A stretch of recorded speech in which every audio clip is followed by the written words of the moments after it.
La situación actual en la que nos encontramos es resultado de la absurda ley de la guerra contra las drogas. ¿Qué farmacéutica le interesa que después de 2 o 3 sesiones bien conducidas con el terapeuta adecuado dejes de sufrir? Se cronifican y cronifican al sujeto que sufre. Madre mía, esto es un negocio. El dolor, el gran negocio del dolor, el gran negocio de la tristeza. Yo me he tenido que convertir en un antisistema.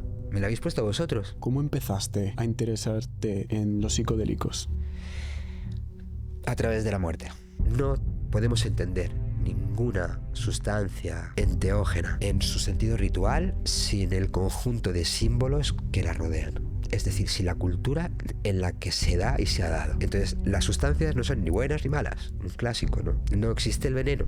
Existen solamente las dosis. No hay luz sin oscuridad. No hay crecimiento sin un poquito de sufrimiento. ¿Realmente tienen potencial positivo los psicodélicos o lo estamos sobrevalorando? Tienen un potencial que quizá todavía no hemos llegado a comprender del todo. Son herramientas de una potencia transformadora imprescindible si queremos sobrevivir como especie.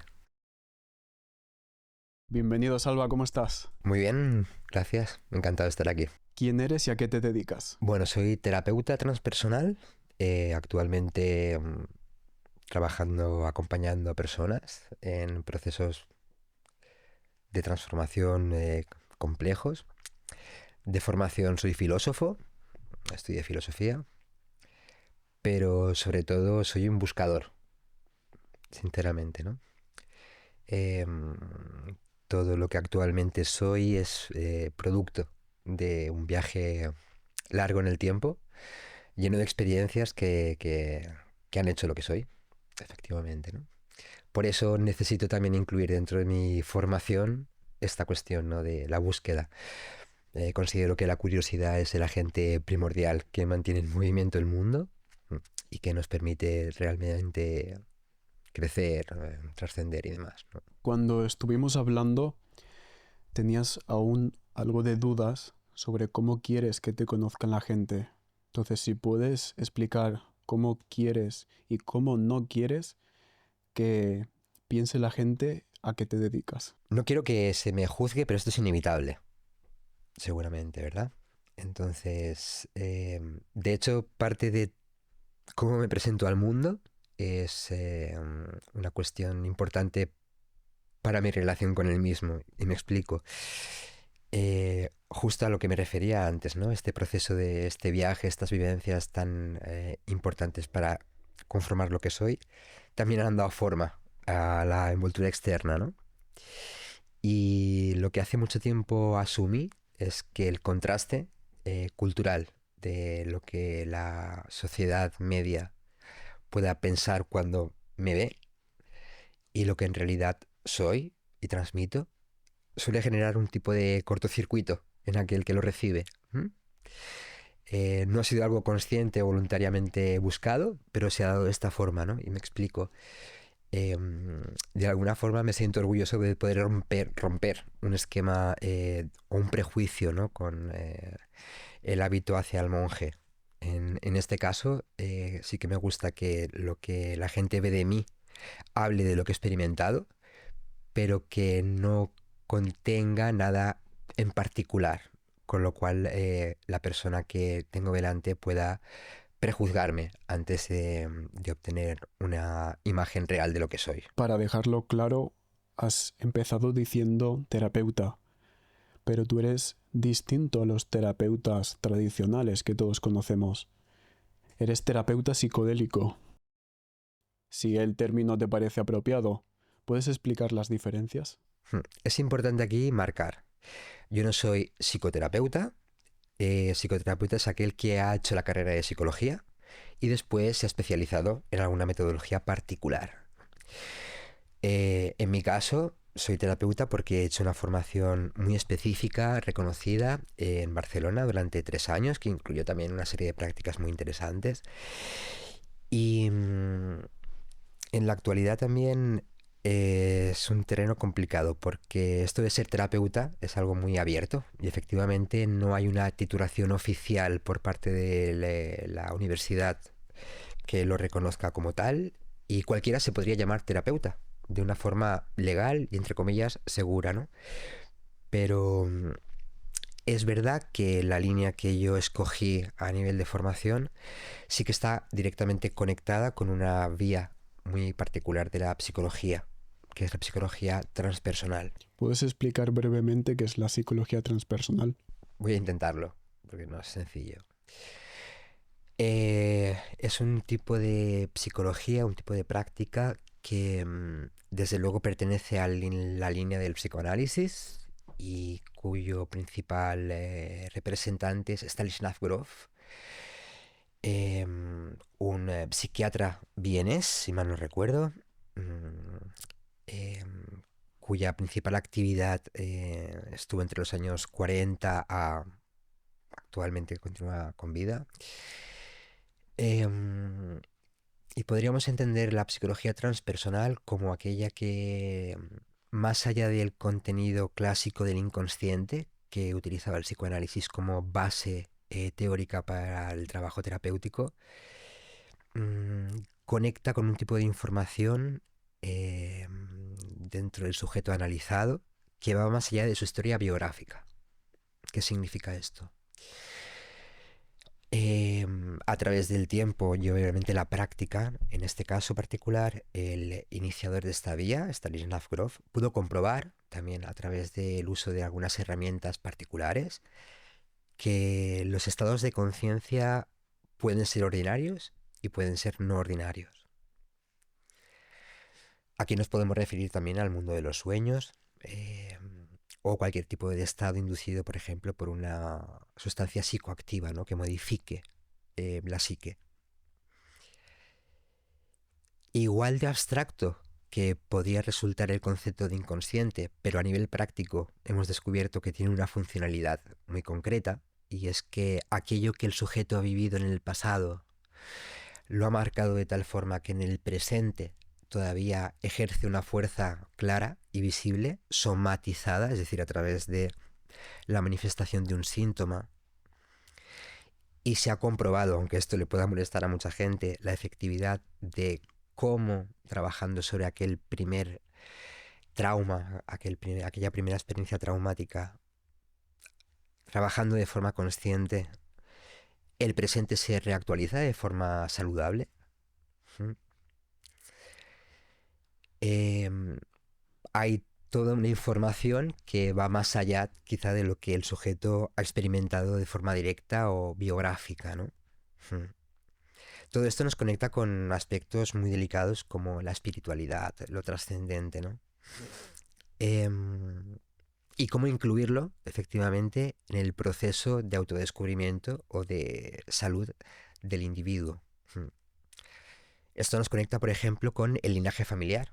Esta técnica conocida como la constelación familiar, a mí me gusta mucho utilizar esta metodología, la cual utilizo, aunque sea como remanente, no soy un especialista en ello, pero me parece útil a la hora de explicar este tipo de material y su efectividad, ¿no? Y me explico. Es sencillo entender y ver de forma patente cómo la información transmitida de generación en generación tiene una función particular, tiene un remanente, deja una señal en el sujeto, ¿no? Y cómo accediendo a ese linaje, a esa estructura familiar que vino antes de lo que tú estás siendo actualmente, te ha influido, ¿no? Y te ha condicionado a ser lo que eres. Y cómo revisar toda esta información, este linaje, puede efectivamente desbloquear o reubicar cuál es tu rol actual dentro de tu núcleo familiar, por ejemplo, ¿no?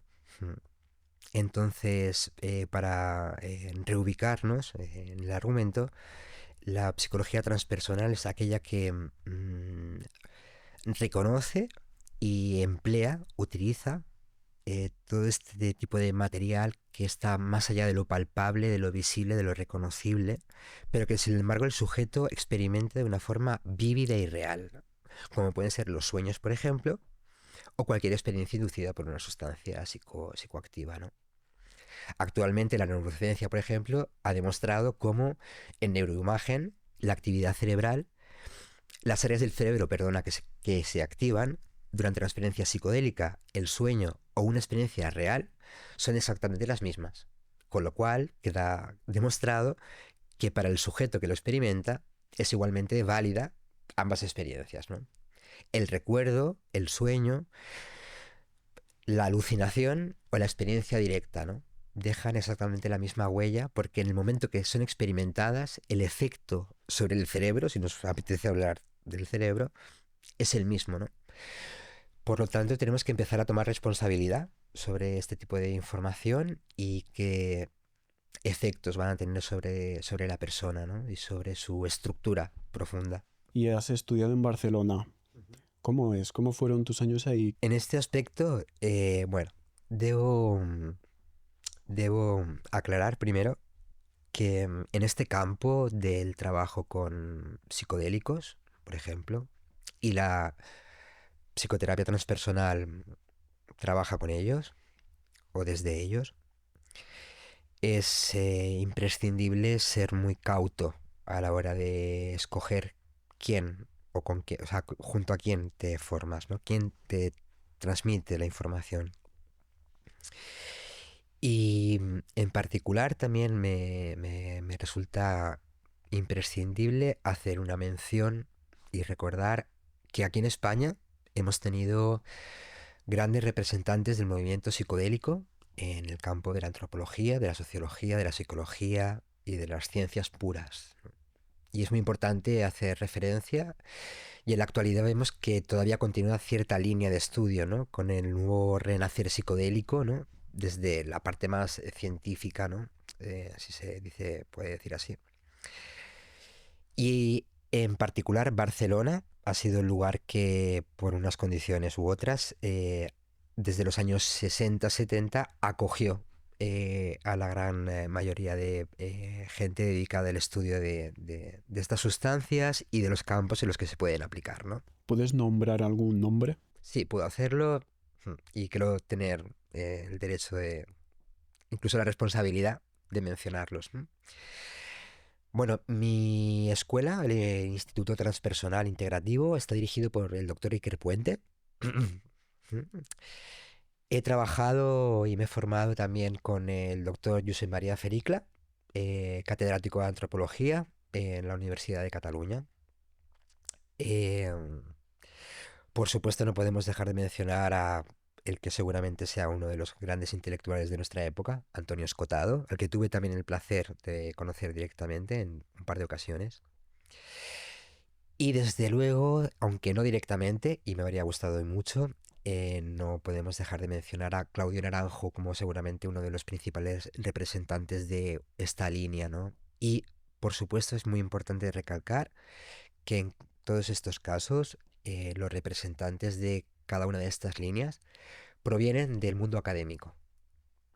Han hecho todo su proceso formativo en la universidad, ¿no? Y desde la universidad. Y por lo tanto también es imprescindible recordar el reto que supuso para cada uno de ellos dar ese paso. Dar ese paso y continuar con esa tradición. No sé si hace falta recordarlo, pero lo haré. Como el contexto genérico, sobre todo en el mundo de la psicología, es reacio a la introducción. Vamos, ha sido reacio incluso a la introducción del psicoanálisis dentro del mundo universitario, cosa que me parece algo, bueno, irrecuperable casi, porque estamos hablando de aquella línea que reconoce la profundidad del sujeto y cómo esta profundidad misma afecta al desarrollo evolutivo del mismo, ¿no? Y cómo trascenderlo. Entonces, volviendo un poco a estas personas tan importantes dentro del movimiento psicodélico, podemos hablar también de la plataforma de ICERS, entre ellas Car- eh, eh, José Carlos Bouso. Hay que mencionar a Carlos Uso, que ha hecho un grandísimo trabajo también de compilación de todo lo que ha sido nuestra historia dentro del territorio español del mundo psicodélico, ¿no? Han hecho un gran trabajo también de recopilación de cómo han sido las experiencias tanto académicas como subjetivas, que es también un campo muy importante de todas estas personas, ¿no? Y para todas ellas ha sido un trabajo muy complejo crear escuela y mantenerse cara al público, no exentos de problemas con la ley, eh, todos de base muy ridículos, y en este aspecto cabe mencionar el trabajo tan maravilloso que hace la plataforma de ICERS, ¿no? De dar cobertura legal justamente a aquellas estructuras que, según su criterio, deben continuar de forma responsable con el estudio y la práctica de este tipo de sustancias dentro del mundo de la psicoterapia. Mm. En la actualidad están apareciendo, y esto me hace sentir contento, cada vez más modelos estructurados y reconocidos para la formación de terapeutas transpersonales. Y en este sentido debo también recordar que la última fase de nuestro gran maestro Claudio Naranjo hizo especial mención en que tenemos que empezar a educar en este sentido a las futuras terapeutas transpersonales, ¿no? Ya que los psicodélicos han llegado para quedarse, si es que alguna vez se fueron, debemos dejar de evitarlos con este tabú absurdo, ¿no? Y si la universidad o la academia no ha sabido sostener una formación adecuada para este tipo de acompañantes, crear estructuras para que lo hagan de forma responsable. En este sentido, por ejemplo, Claudio Naranjo creó los SATs, que eran sus programas de estudio basados en toda su estructura académica basada en el enagrama y, por supuesto, los estados expandidos de conciencia, ¿no? Aún no hemos mencionado que también te dedicas a asistir a personas en festivales, personas que tienen problemas con los viajes psicodélicos y tratas de ayudar a las personas y has estado como casi 20 años, me has dicho, en este mundo. 20 años en general, en el mundo del acompañamiento, en espacios de ocio, los últimos 9. Tú que tienes tanta experiencia, ¿realmente tienen potencial positivo los psicodélicos o lo estamos sobrevalorando? Tienen un potencial que quizá todavía no hemos llegado a comprender del todo. Y por lo tanto, aquellos que de verdad se han sumergido en las profundidades de sus repercusiones siempre han recordado la prudencia y desde luego son herramientas de una potencia transformadora. Esto es una opinión personal, pero imprescindible si queremos sobrevivir como especie. Hasta ese punto creo que tienen un potencial transformador. Pero por esto mismo, por este profundo calado, debemos hacerlo con una responsabilidad.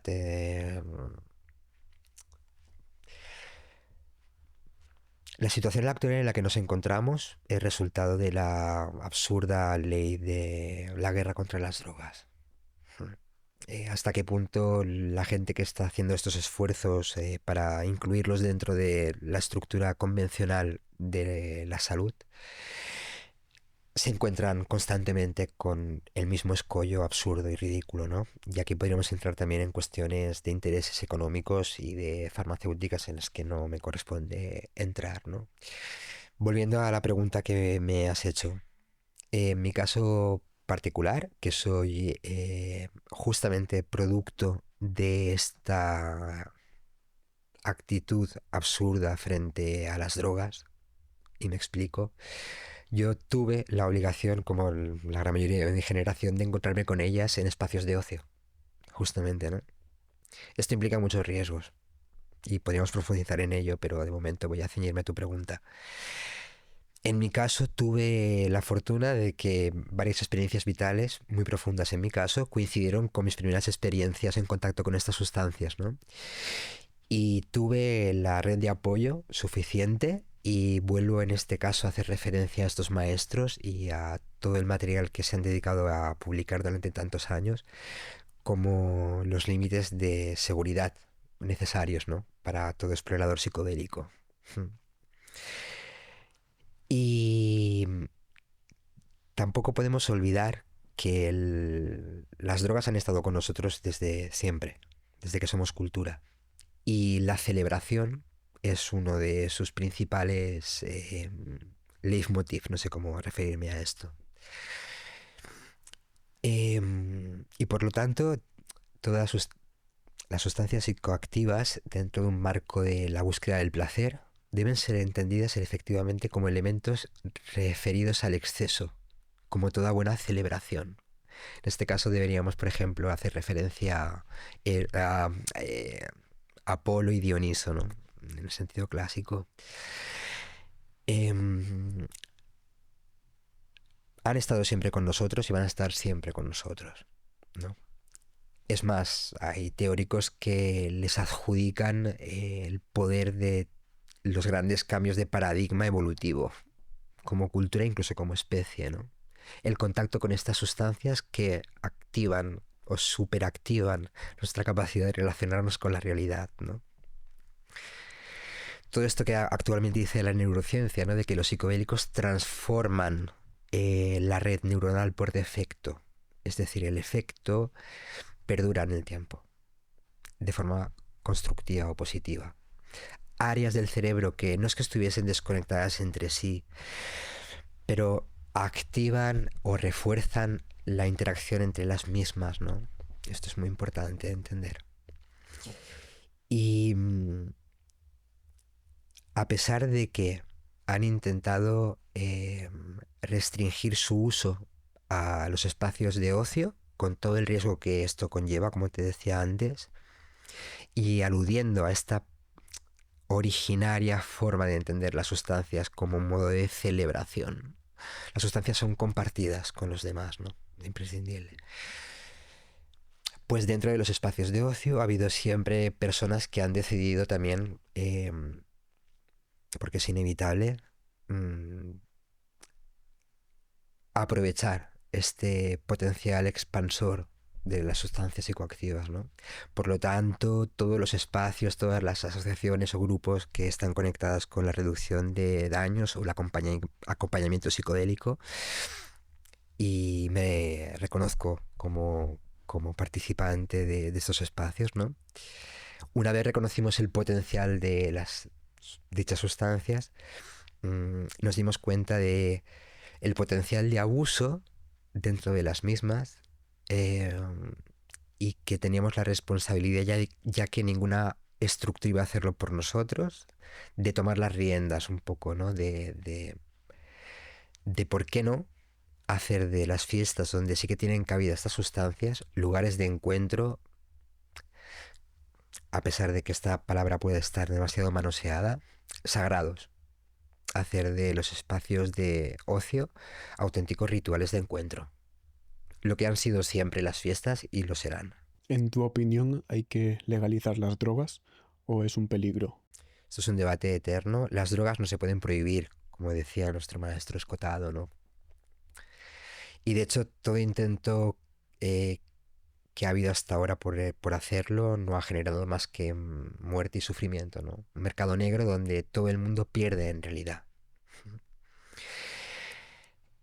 Obviamente el factor educacional, que cada vez está más en riesgo, desgraciadamente, es la única posibilidad coherente y real para que las sustancias tomen el lugar que les corresponde. Las sustancias psicoactivas, como te decía antes, ¿no? Siempre conectadas con el concepto del exceso, nos ponen en contacto directo con los límites, la búsqueda del deseo y la libertad. Cuestiones eternas en el discurso filosófico del ser humano para consigo mismo. Has mencionado un par de veces a Escotado y tú lo conociste. Superficialmente. Me habría gustado hacerlo mucho más en profundidad, pero en sus últimos años tuve un par de encuentros promovidos por su compañero, también ya en el otro lado, Sánchez Dragó, ¿no? Los encuentros ilusinos que hacían. ¿Cómo era él? Él es el mayor referente y todos lo hablamos de él. ¿Cómo era? Seguramente, y por fortuna, ya tenemos a quien legítimamente se encargue de responder a esto, que es su hijo, que está haciendo también un trabajo como el tuyo, un podcast para recordar y mantener viva el legado de Escota, ¿no? De Escotado. Yo no puedo decir cómo era el ser humano, Antonio Escotado, porque no lo conocía en ese grado, ¿no? Sí que puedo decir que me ha acompañado como un maestro, y literalmente en mi caso particular, como un padre, y ha sido un referente fundamental. ¿Qué puedo decir de Antonio Escotado que no hayamos visto o hayamos tenido la oportunidad de ver todos y todas, ¿no? Eh, Desde luego ha sido un ejemplo que pocos otros han repetido de hacer de su propio cuerpo un laboratorio de experimentación. Y esto es lo que siempre mantuvo como, como bandera, podemos decir algo, ¿no? Y que no se nos olvide, y lo hacemos demasiado a menudo. No podemos entender la vida y obra de Antonio Escotado sin sus experiencias, ¿no? Y en los últimos años nos hizo el regalo de publicar unos libritos donde ya podía hacer referencia directa a todas sus vivencias, sus locuras y sobre todo su relación directa con las sustancias, ¿no? Y este fue su último gran regalo, ¿no? Recordarnos que detrás de todo gran teórico hay un ser humano, hay un sujeto. Y, y lo que siempre defendió es la libertad frente al miedo y frente al control. No sé si podré algún día llegar a terminar de comprender esto, ¿no? Pero esto fue lo que os puedo decir de lo que conocí de Antonio Escotado, a través de mi propia experiencia, de la búsqueda de mi propia libertad. ¿Cómo empezaste a interesarte en los psicodélicos? A través de la muerte. Coincidió que tuve una pérdida muy íntima, muy jovencito, con 18 o 19 años, coincidiendo con mis primeros años universitarios y con el acercamiento a las sustancias psicodélicas, en particular el LSD. Y tuve la oportunidad, no sé si podía siquiera elegir, de transitar mi duelo. Fue mi primera compañera, eh, a través de las experiencias profundas del LSD, que me confrontaron con lo inabarcable, ¿no? Que es justamente la experiencia de la muerte, que no tiene explicación alguna. Y te ponen en contacto directo con el vacío interior que todos llevamos dentro, ¿no? Con aquello que no deseamos perder o codiciamos, ¿no? Que es el otro. Y a este respecto, justamente debo reconocer la importancia de esta experiencia, ¿no? Y apuntar a cómo nos está perjudicando en la actualidad occidental estar cada vez menos en contacto con la experiencia de la muerte. Y no tanto con la experiencia de los psicodélicos, que podrían llegarse a entender casi como lo mismo. Pero la experiencia de la pérdida es fundamental para comprender que todo es efímero. Dices que pasaste el duelo con LSD. ¿Qué te mostró esa experiencia que no estabas viendo antes? Que debemos dejar, debemos soltar, debemos dejar ir a las personas y a las cosas con mucha más frecuencia.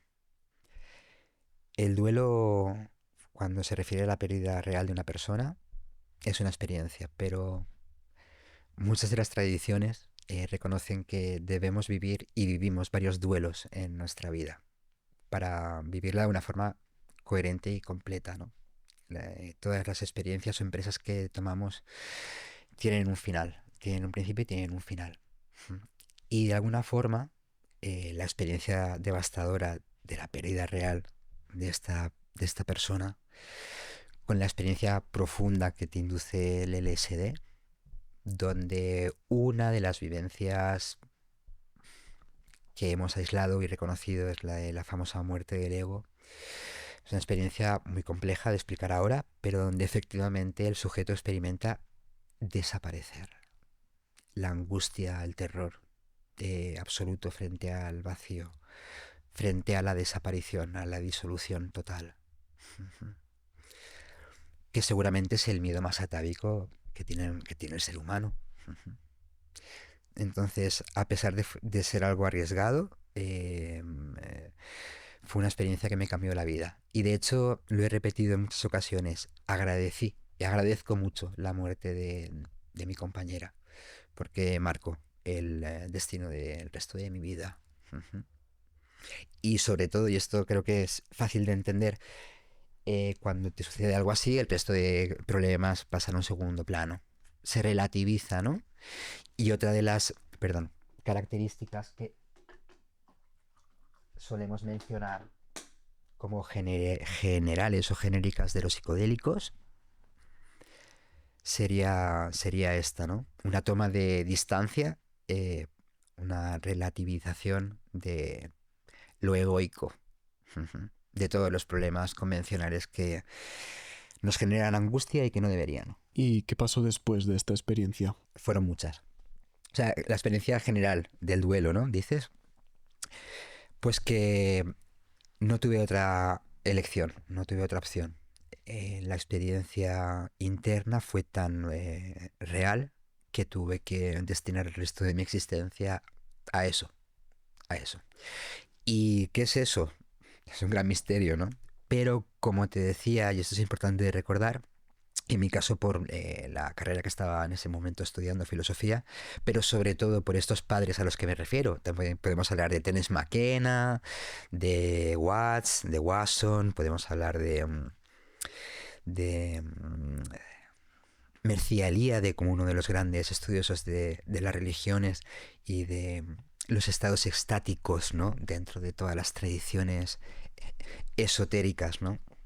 Esta experiencia interna de Dios. Todos estos referentes fueron fundamentales para darle un sentido de continuidad a esta experiencia tan profunda que viví, ¿no? Del duelo interno y externo, ¿no? Y reconocí que había antes que yo un linaje que hablaba de un camino de transformación donde la experiencia de muerte y renacimiento era fundamental. Entonces, que resonase dentro de mí algo tan auténtico que otros ya no solamente referían, es que nos recordaban, porque han sido personas que han dedicado toda su carrera profesional para recuperar este conocimiento, para recordarnos que también en Occidente tenemos un linaje, que algunos, y en particular Stanislav Grof, creo que fue uno de los primeros que, o Mircea Eliade, seguramente Mircea Eliade, habló del viaje del héroe, ¿m? Como este arquetipo que está presente en casi todas las narrativas del occidente desde que somos occidente, ¿no? Desde el poema de Gilgamesh hasta Star Wars, ¿no? Que es este viaje iniciático, ¿m? Donde el sujeto abandona su, ¿cómo se dice ahora, no? Su espacio de comodidad, no sé cómo lo llaman por ahí, ¿no? Abandona el hogar, como Ulises, ¿no? Se lanza a una aventura donde lo que creía que era va a ser puesto a prueba. De hecho, se va a destruir. Y donde el objetivo último es la vuelta a casa. El regreso a Ítaca, ¿no? Obviamente la casa es el lugar que todos habitamos dentro. Cuando esta transformación se ha dado, ¿no? Se ha identificado, por ejemplo, la totalidad de los arcanos del tarot, por ejemplo, como una forma también, otra forma de expresar este viaje iniciático. Como la última carta, el mundo, el andróginos, ¿no? La perfección. También me gustaría hablar aquí, por ejemplo, de las teorías junguianas, ¿no? Del self, como esta experiencia del yo, pero que se opone al yo que es un personaje, que es la máscara, de la que hablaba también Jung, ¿no? Y en medio está la sombra, todo este contenido inconsciente, todo este material que nos arrastra compulsivamente a identificarnos con quien no somos, con ese personaje, ¿no? Que habitamos neuróticamente y que está carente de autenticidad, ¿no? Y así vemos cómo se quiebra cada vez más irremediablemente el sujeto en Occidente, ¿no? Por no sentirse el mismo, auténtico. Debemos recuperar el sentido de las cosas y seguramente los psicodélicos tengan un papel importante para esto. Entonces, según Jung, tenemos una máscara y lo otro, ¿cómo lo podríamos llamar? Nuestro yo verdadero. Self, sí, este yo con mayúsculas, justamente, ¿no? ¿Y qué papel juegan los psicodélicos en esta dualidad? Y dualidad es un término que también deberíamos, quizá en el que deberíamos profundizar, ¿no? Pero sí, Occidente tenemos una tradición dual. Aquí es interesante hablar siempre del principio masculino y femenino, también, animus y anima, otro de los conceptos de Jung fundamentales, ¿no? Em, la máscara, el personaje, cómo interpretamos un personaje, cómo este personaje lucha constantemente por prevalecer. Esto es algo importante de recordar. Este ego ficticio, inconsciente, pero muy sabio, muy listo, perdona, muy listo, quiere prevalecer constantemente. Quiere ganar. Porque es una forma, es una seguridad frente al mundo. Es más, esta representación colectiva que mantenemos, que nos permite señalar a una minoría como loco, por ejemplo, como loca, es una forma teatral, colectiva, ¿no? El pacto social de loco, de Hobbes, no recuerdo ya, ¿no? De mantener esta ficción, ¿m? Entre todos. Y aquí también es importante, y mi experiencia personal me lo ha demostrado, vivimos una época en la que las instituciones que deberían fomentar el acceso a este self auténtico, a esta búsqueda personal que solamente el sujeto puede reconocer como suya, hace todo lo contrario.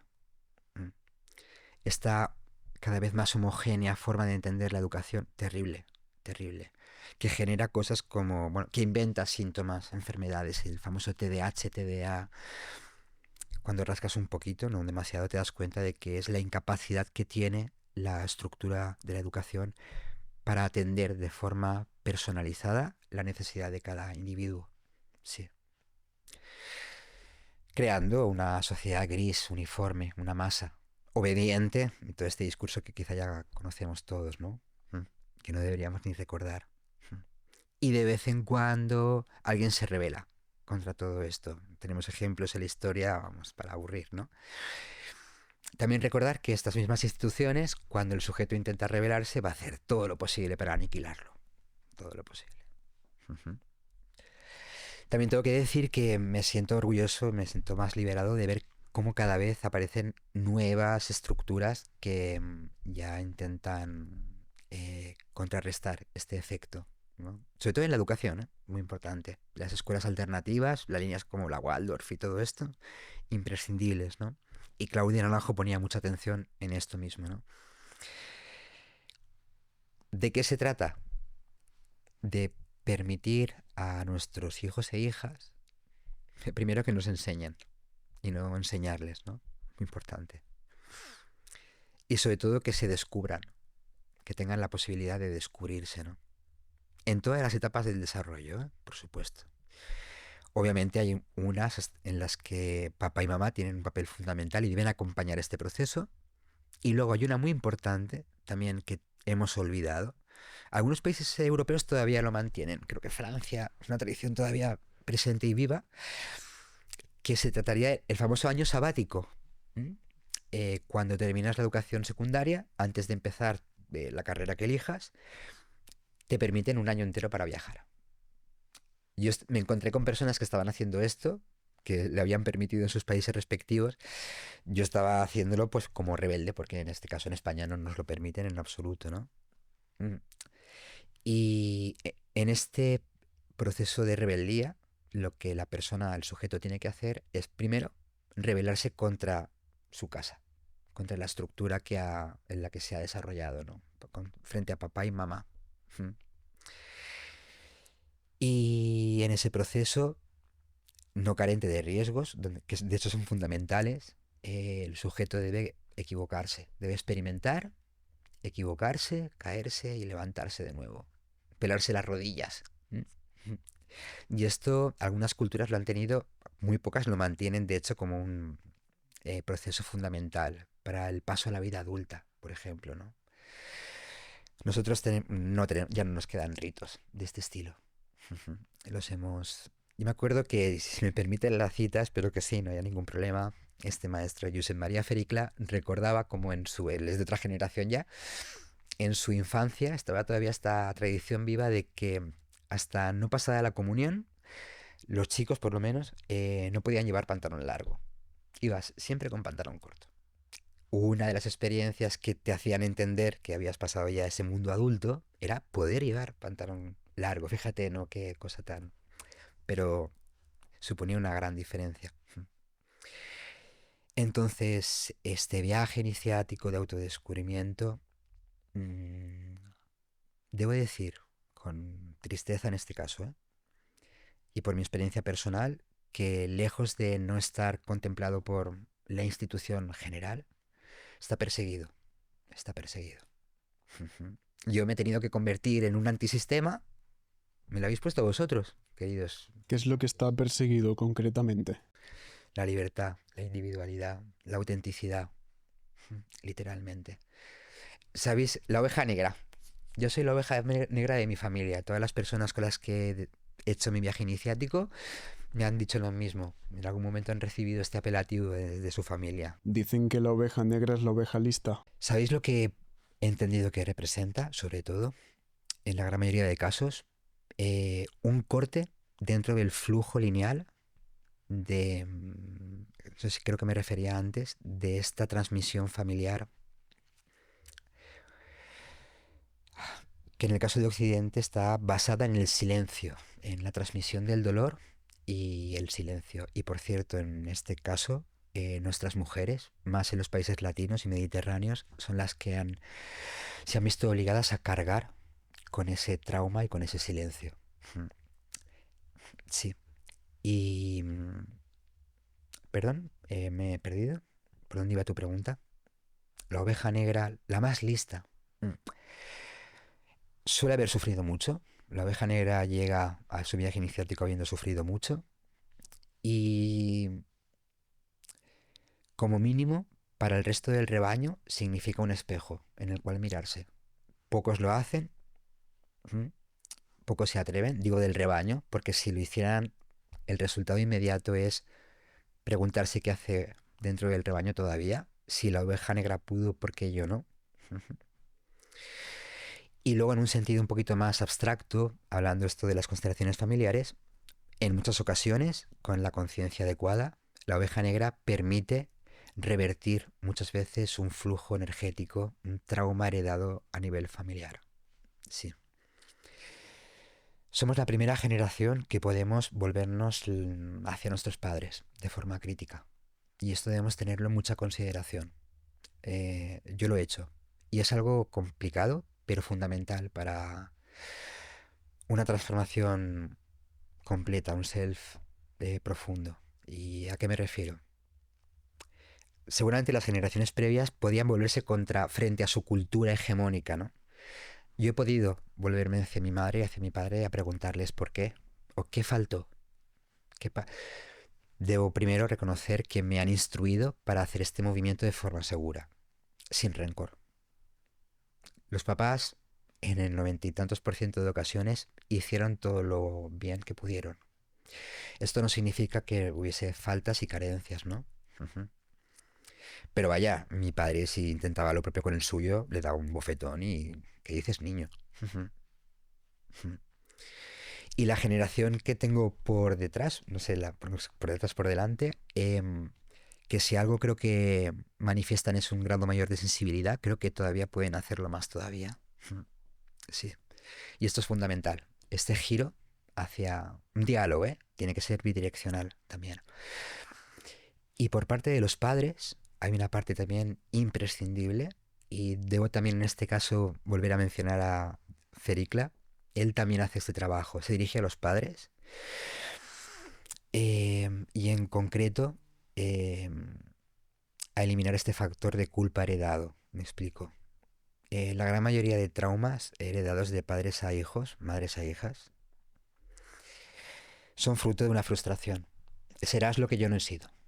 O serás lo que yo quiero. O serás lo que yo fantaseé que tienes que ser.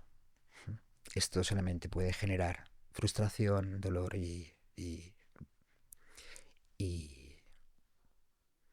continuar con este linaje, ¿no? de falta de autenticidad. Cuidado, esto no es sencillo, ¿eh? No estoy hablando de un proceso que podemos hacer de un día para otro. Y me explico. hasta hace relativamente poco tiempo, continuar con el linaje familiar era imprescindible. Era imprescindible. Mantener el negocio familiar, retomar o tomar las riendas de una granja, de una finca, era imprescindible. Pero esto ha cambiado. ¿Cómo podemos solucionar el trauma generacional?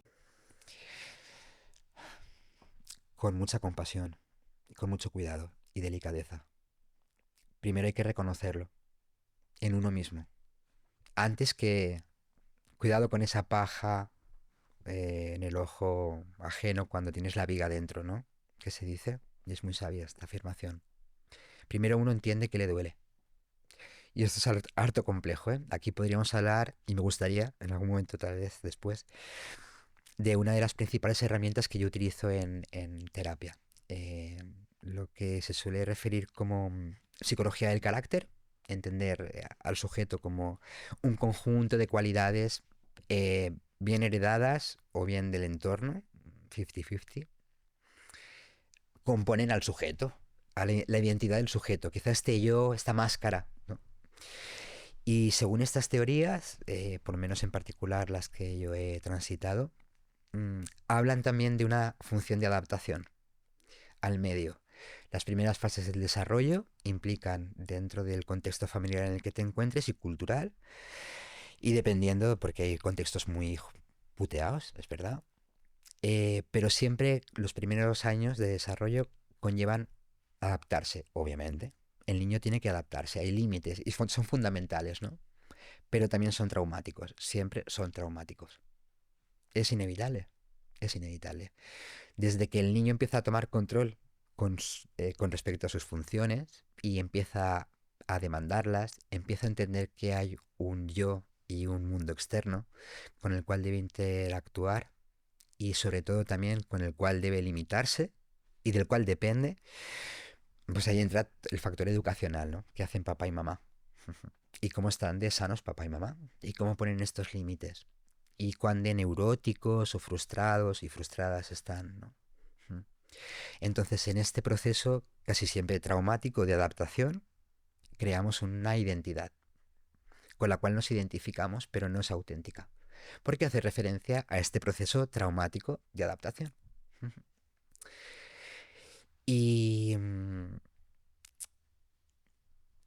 lo más problemático de este proceso es que, tomando palabras del maestro Claudio, podemos entenderlo como el color de las gafas con las que veo el mundo. Esta herida o series de heridas las tenemos tan integradas y nos identificamos tanto con ellas que eso soy yo. Esto. Y yo contra el mundo. Yo frente al mundo. Entonces, me peleo, me frustro, te quito, te empujo, te invado. Porque de hecho, creo que tú y el resto del mundo hacéis lo mismo. La paranoia, total, total. Pues no, lo que está pasando es que estás todo el tiempo en las situaciones más críticas para ti como sujeto individual, estás repitiendo el patrón que en un momento fue eficaz para defenderte de los factores externos que eran una invasión, eran un límite. Esto es una cuestión compleja, ¿eh? Porque además todo rasgo del carácter responde a una frustración, podemos decirlo así, un deseo frustrado, y normalmente la característica del carácter que emerge suele ser ambivalente. Un concepto psicoanalítico. Se suele ver desde fuera un rasgo que es casi lo contrario a lo que por dentro se está intentando evitar, la famosa represión y el síntoma que aparece en base a lo reprimido, ¿no? Pongo un ejemplo, la falta de autoestima ¿eh? genera individuos narcisistas, por ejemplo, que necesitan demostrar al mundo que son fuertes, violentos, ¿no? No te acerques que te... o súper eficientes o súper inteligentes.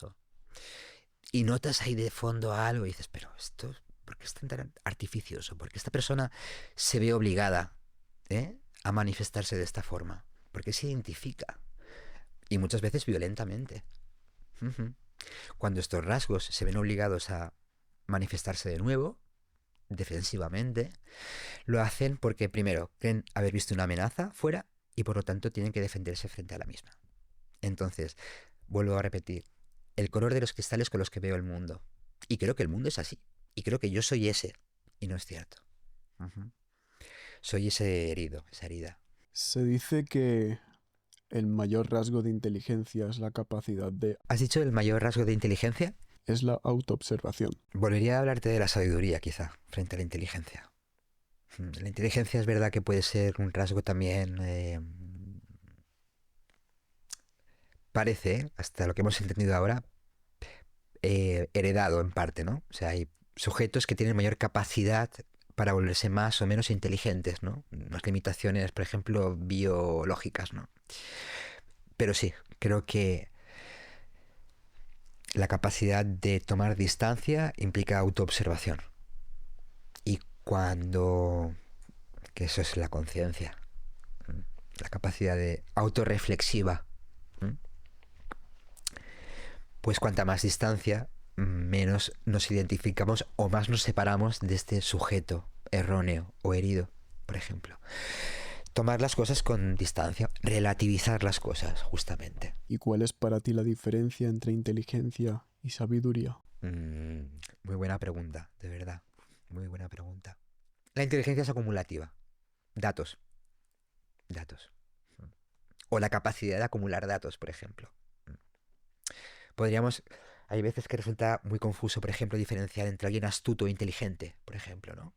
Un buen estratega. Sin duda es alguien inteligente, debe serlo, ¿no? La capacidad, por ejemplo, de adaptación también, de conectar entre sí conceptos, ¿no? Sin duda, la sabiduría, esto es supongo es una idea muy subjetiva, lo que he entendido hasta ahora es un tipo de conocimiento interiorizado, vivenciado, llevado a la experiencia, contrastado, por lo tanto, puesto en juego. Es un ejemplo, ¿no? Podríamos hablar de Antonio Escotado aquí, pero no voy a hacerlo. Y yo creo que el público podrá entender a qué me estoy refiriendo, ¿no? Eh, pero en la carrera universitaria me he encontrado con estos individuos, ¿no? Estos catedráticos pétreos, ¿no? Casi repletos de telarañas, que llevan 25 años explicando la metafísica y no te llega, por ejemplo, ¿no? Aquello que te están transmitiendo. ¿Mm?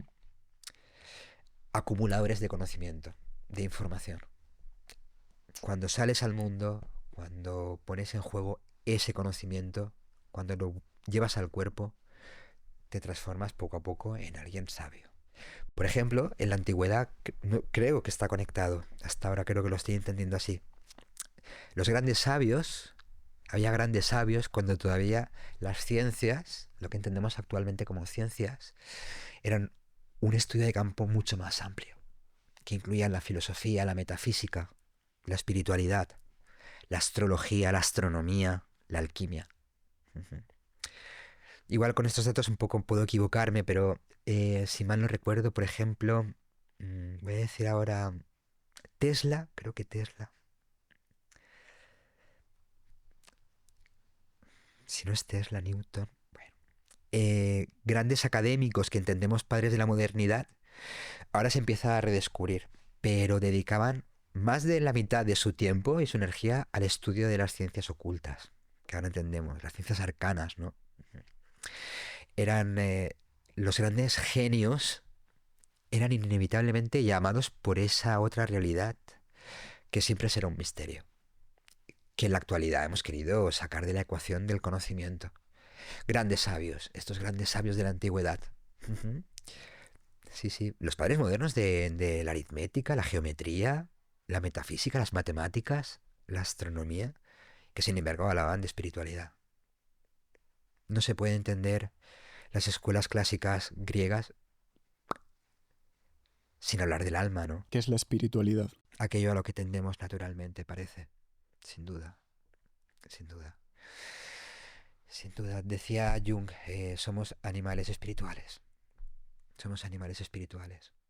Creo, de verdad, que estamos atados a esa realidad última, trascendente.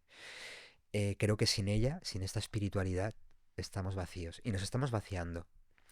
Nos estamos vaciando.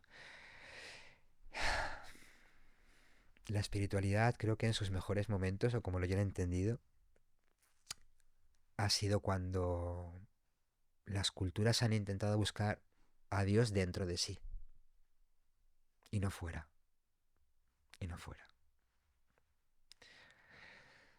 Hablamos de la física newtoniana como la que caracteriza la modernidad, aquella que distingue claramente entre el sujeto que observa y el objeto observado, como dos entidades separadas, ¿no? Y parece que a partir de ese punto renunciamos a esa profundidad interna. Parece que en un momento reconocemos que los sentidos nos engañan, todo esto, y que debemos por lo menos ajustarnos a la medida que nuestra capacidad analítica, es decir, cómo nuestros sentidos limitados pueden entender la realidad, vemos que ahí fuera hay algo que responde a nuestra forma de entenderla, las leyes de la física, por ejemplo.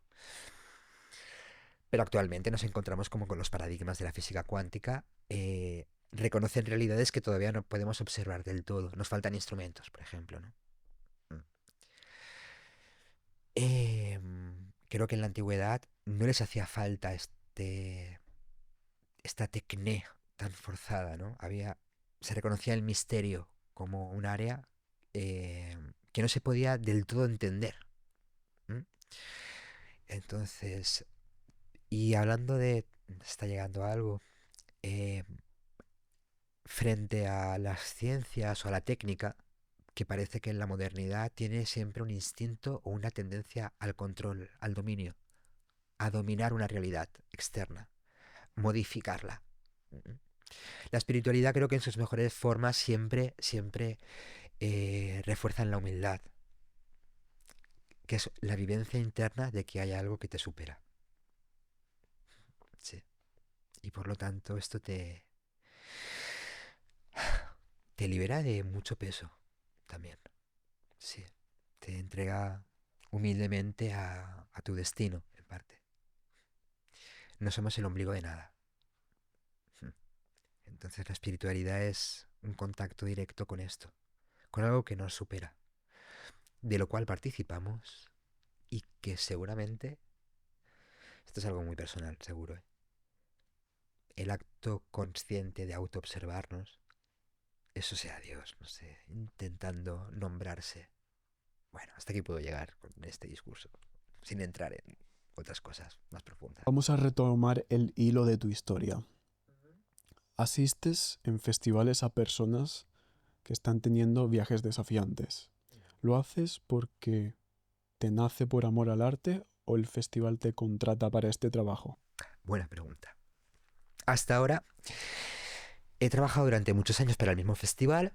Bueno, debo reconocer en este punto la labor que hacen nuestros compañeros de ICERS y de MAPS, esta gran institución encargada en los últimos años de acompañar los estudios con sustancias enteógenas, psicodélicas y demás, en el festival, el Boom Festival, ¿no? Un festival que hacen en Portugal.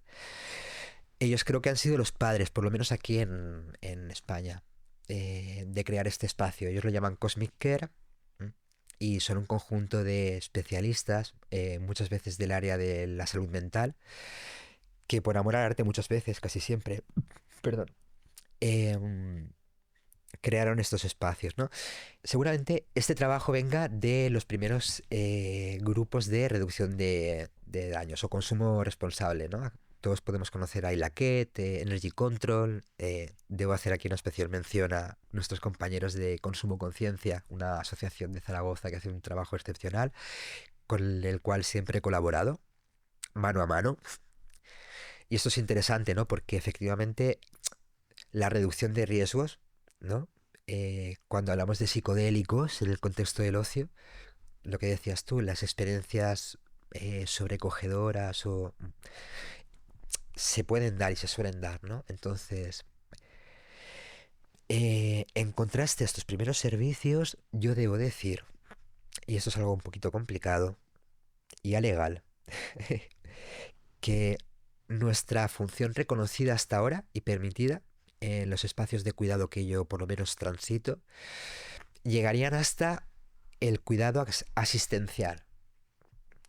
Podríamos entender esto como evitar que alguien se haga daño, por ejemplo, ¿no? Sí. Solemos trabajar con los servicios médicos. Bueno, claro, cuando hablamos de psicodélicos, la cosa es diferente, sin duda. Y nos gustaría que fuese todavía mejor entendida. Porque es diferente. Uno de los problemas de haber accedido a todas estas sustancias sin la educación suficiente es que no calibramos bien el potencial transformador que tienen. Una de las funciones que debemos reconocer de ciertos festivales es que promueven lo que llaman la cultura psicodélica dentro de la música electrónica, por ejemplo, ¿no? Esto pasó también en los 60, 70, ¿no? Eh, Creamos espacios seguros con música acorde para que la persona viva una experiencia, por lo menos durante un periodo cerrado, una pequeña burbuja. Puedo recordar aquí el Burning Man, ¿no? Es una experiencia de estas muy características. ¿Qué errores ves con más frecuencia con el uso recreativo de sustancias? La irresponsabilidad total de las estructuras de poder y los políticos que la representan para dejar de o continuar permitiendo que la gente se haga daño. Sí. Si hablamos a nivel usuario, que ya sería una consecuencia de este primer nivel, sí, que ha sido obligado a consumir de forma irresponsable. Sí. ¿Cuál es el otro error que deberíamos reconocer? Quizá esto resulta un poquito también abstracto, pero no lo es en absoluto. Revisar lo que significa en Occidente la búsqueda del placer y cómo la tradición judio-cristiana la ha, ya sabemos, perseguido, convertida en un pecado. ¿Sabéis lo que genera la sensación del pecado? La culpa. La culpa. La culpa está inserta en casi todos los dramas de la humanidad, seguramente. Seguramente. La búsqueda del placer debemos entenderlo como seguramente la parte, obviamente como un acto legítimo, mientras obviamente no exceda los límites del otro y su bienestar. Y seguramente esté vinculado con el acto de la libertad, por supuesto, pero sobre todo de la curiosidad. Sobre todo de la curiosidad. No sé si toca ahora o no, pero eh, no es posible entender cómo un niño, una niña recién nacida, eh, empieza a ser él o ella misma, sino a través de la exploración del placer.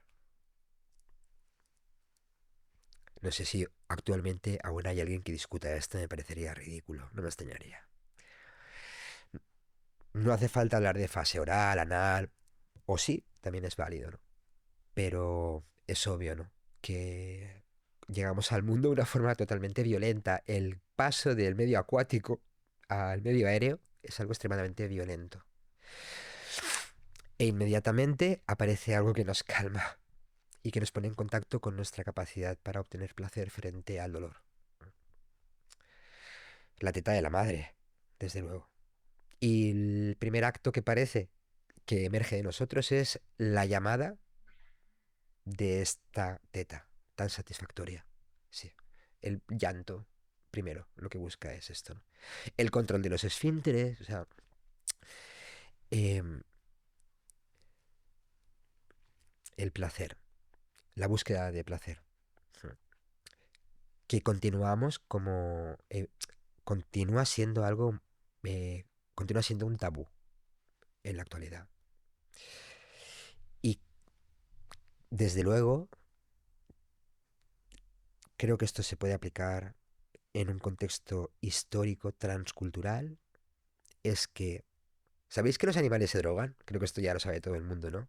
Si queréis más información, uno de los grandes estudiosos al respecto, nuestro maestro en Italia, Samorini, Giorgio Samorini, eh, ha hecho 2 volúmenes animales que se drogan.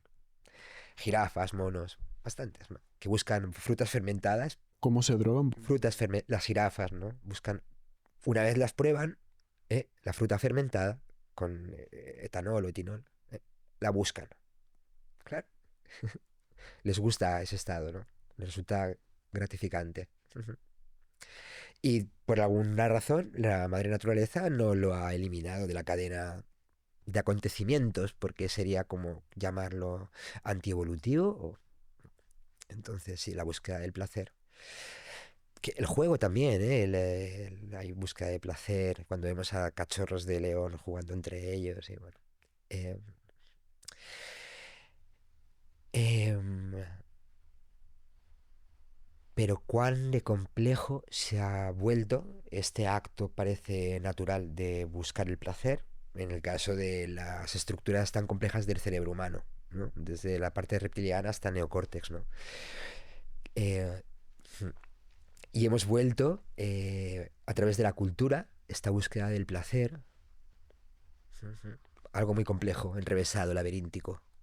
Y en un punto dado, lo hemos pervertido, prohibiéndolo, desde un orden superior, externo.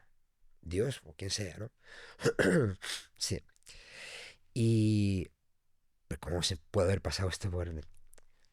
¿Qué hay más de obvio que el placer como el resorte que pone en funcionamiento la función reproductiva de las especies?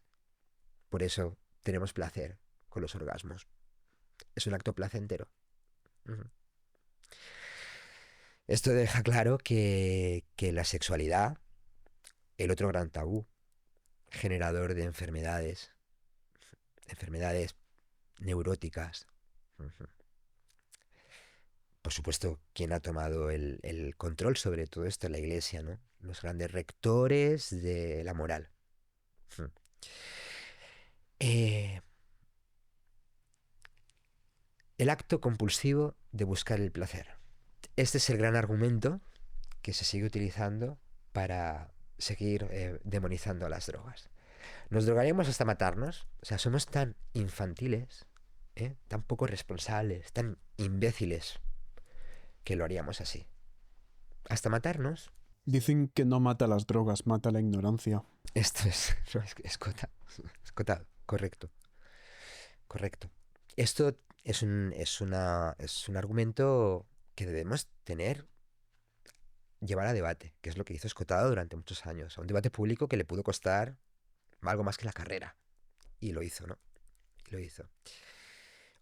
Hay que tener en cuenta que, como te decía al principio, las drogas como fuente de placer son, por definición, excesivas. Excesivas. Me lo puedo permitir. Para que la jirafa acceda a la fruta fermentada y luego la busque de nuevo, tendrá que asegurarse de que hay fruta no fermentada. Si no, se mataría. Si solamente hubiese fruta fermentada, moriría porque si tomase demasiada sería un problema y moriría. Efectivamente, ¿no? ¿Qué organismo vivo de verdad no tiene esta capacidad de buscar placer en la medida justa, sobria ebriedad? Escotado. Sobria ebriedad. No, pero de verdad tendríamos que tener este debate, porque si verdaderamente vivimos en un mundo libre, si uno quiere autodestruirse con una droga, tiene que tener la libertad de hacerlo. No, estamos en un mundo libre. No, no. Porque si no, no estaríamos discutiendo sobre este tema, ¿no? No estamos en un mundo libre. Y la libertad, bueno, es el gran tema en el discurso filosófico. ¿Somos libres o estamos determinados? Mira hasta qué punto absurdo a veces está llevando la neurociencia a esto, ¿no? Hemos visto que algunas neuronas, antes de que tú tomes siquiera el pensamiento de que quieres algo, vas a decidirlo y vas a ponerte en movimiento para algo antes, ¿eh? Hace pam y reacciona. Estamos determinados y condicionados a... Joder. No. La libertad es un término y una experiencia muy compleja, ¿no? Que depende del contexto en el que la cultura se desarrolle, ¿no? Es verdad, importante, que hay una función reguladora dentro de quien nos mantienen a salvo los primeros años de vida. Desde luego, desde luego. Y aquí es importante. Por ejemplo, tenemos el ejemplo bizarro. ¿Qué piensas, por ejemplo, de la educación libre, de esto de educar en casa? En Estados Unidos da a veces resultados loquísimos, loquísimos. Estados Unidos, que es el adalid de la libertad en estos sentidos, pues también es el adalid de crear cosas muy bizarras, claro, claro. No todo el mundo está preparado para educar totalmente a su hijo o hija, desgraciadamente. Desgraciadamente. Por eso hemos creado instituciones que toman esta responsabilidad. Que en la actualidad, antes dejaría a mi hijo o hija, que no los tengo, a un mono con ballesta que a una escuela convencional, ¿no? Lo haría mejor, el mono con ballesta, segurísimo. Segurísimo. Es complejo porque ¿qué enseñas? Claro, claro. ¿Tú te acuerdas el mayor escándalo que tuvo Escotado? Cuando dijo que él a sus hijos les daba... Esto fue en un debate en una mesa redonda en Argentina, un problema que intentaron detenerlo a la vuelta o a la salida en avión de allá, porque la que se montó, ¿no? Seguía, es que nadie va a pensar en los niños. Este es el clásico, ¿no? Es que nadie va a pensar en los niños. Eh, ojo, que hasta hace muy poco, con 11 años, tu papá te estaba dando alcohol y tu primer cigarro. Los Picapiedra anunciaban Marlboro en la televisión. Fíjate, si es una cosa de la cultura y de sus bizarras idas de olla. Idas de olla. Idas de olla. Y esto, por supuesto, ¿has leído Historia General de las Drogas? No sé si lo habéis hecho. Debemos hacerlo para entender qué línea, qué ritmo ha seguido la cultura para apropiarse y utilizar esta búsqueda de placer y la forma de acceder a la misma para manipular a la cultura. Pues las guerras del opio, el té, el azúcar. Y podríamos, en la actualidad, el consumo desbocado de benzodiazepinas, antidepresivos, hipnóticos, el botiquín de mi madre. Madre mía, ya lo quisiera yo, de acceso libre. Sí, pero ¿qué hacemos con este dilema? Dejar de tenerle miedo, claro.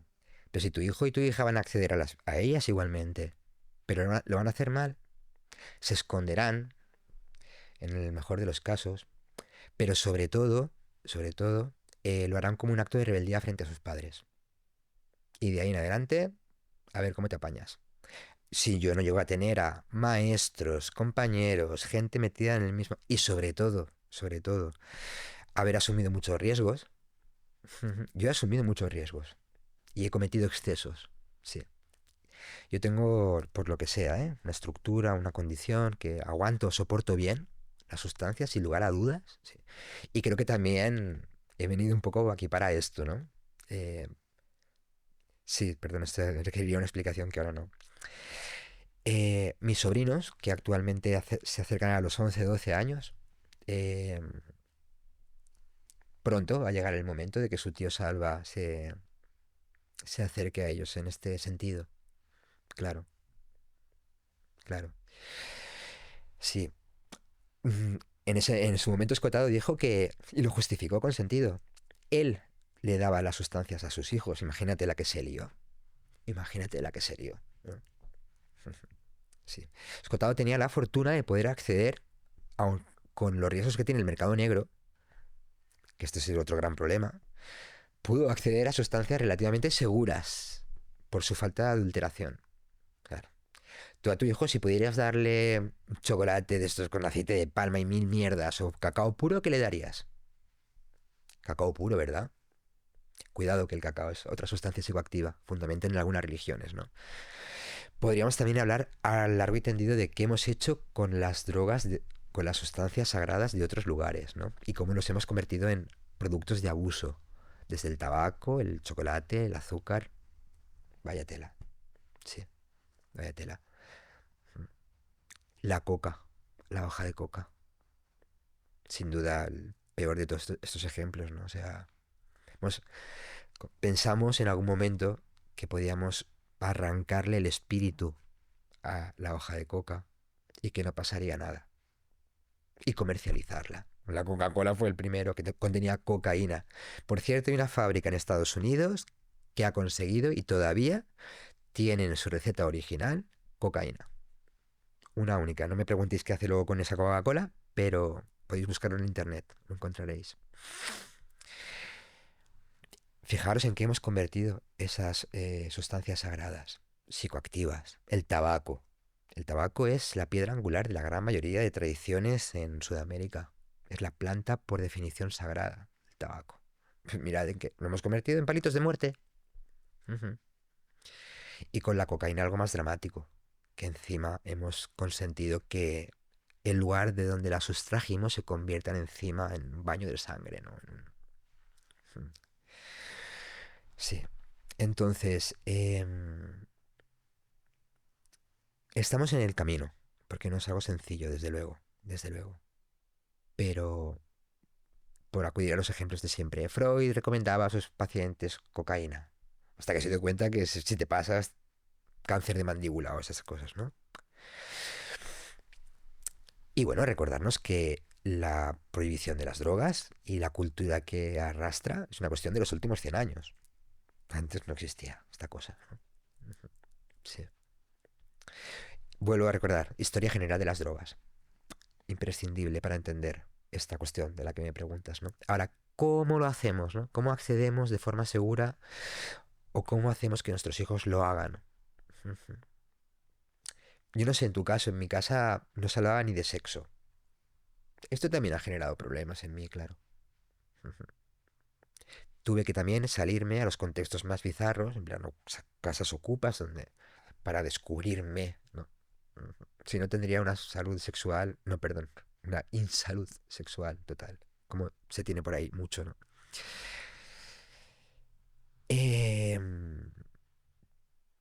Wow, y pasa, ¿eh? En Valencia, herederos de la ruta del bacalao. Mm, eh, Mi generación empieza a tener hijos. No lo están haciendo, no lo están haciendo, no lo están haciendo. Y es algo muy feo. Sobre todo porque niegas tu propio proceso, el del papá, mamá, y estás negándole a tu hijo la magnífica oportunidad de que su propio padre, por experiencia propia, le pueda aconsejar y le pueda recomendar. Claro. Como estás dejando claro que una de las formas para poder suavizar el tema de las drogas es informar, y tú eres terapeuta y asistes en festivales, seguramente hay personas que han tenido o van a tener a un amigo o su pareja o alguien cercano que está teniendo una experiencia difícil.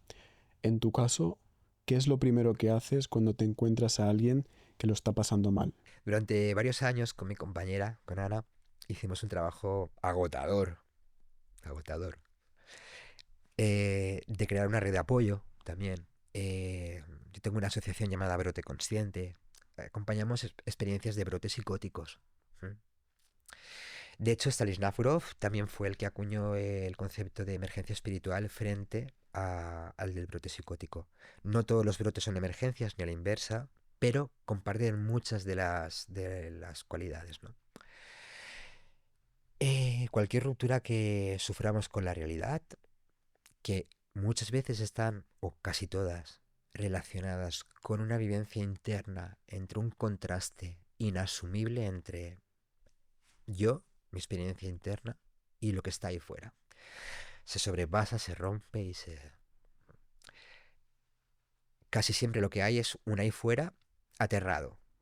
Y esto vuelve 10 veces más peligrosa la experiencia. El loco está... Lo he visto tantas veces que nadie me puede rebatir. El miedo del que está ahí fuera transforma en un acto paranoide la experiencia del sujeto.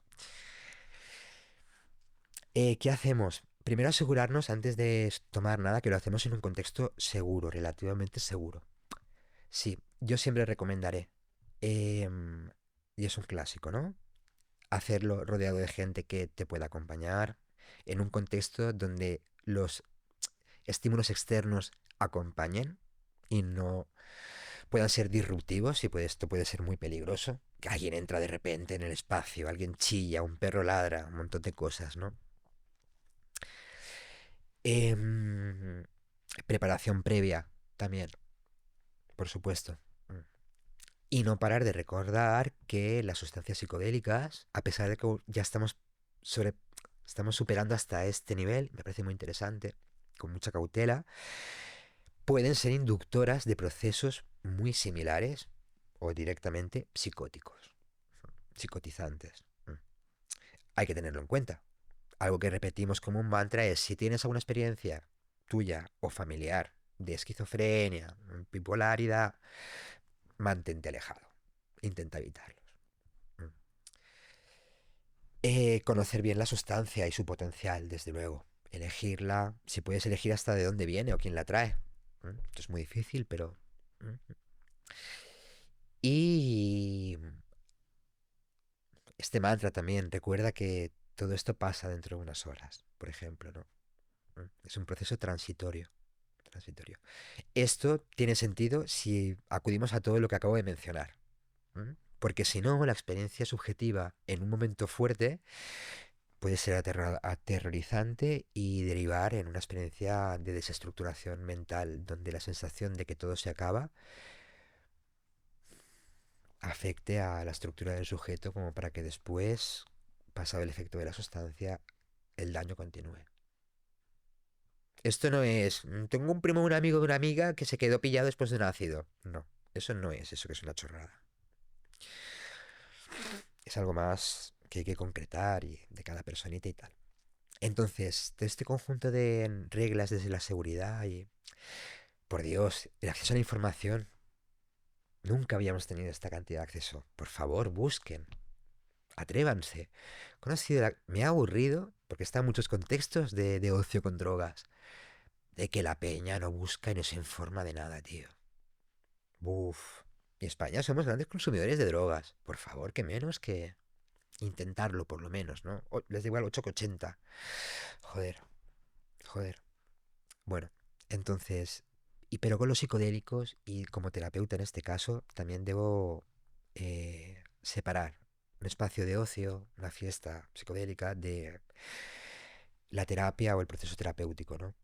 ¿Qué hacemos nosotros? Intentamos llevar parte del proceso terapéutico y de las herramientas que empleamos durante una terapia con estados expandidos de conciencia al caótico, casi belicoso espacio de un festival. A mí esto me encanta porque me flipa la trinchera, pero es una auténtica locura, ¿no?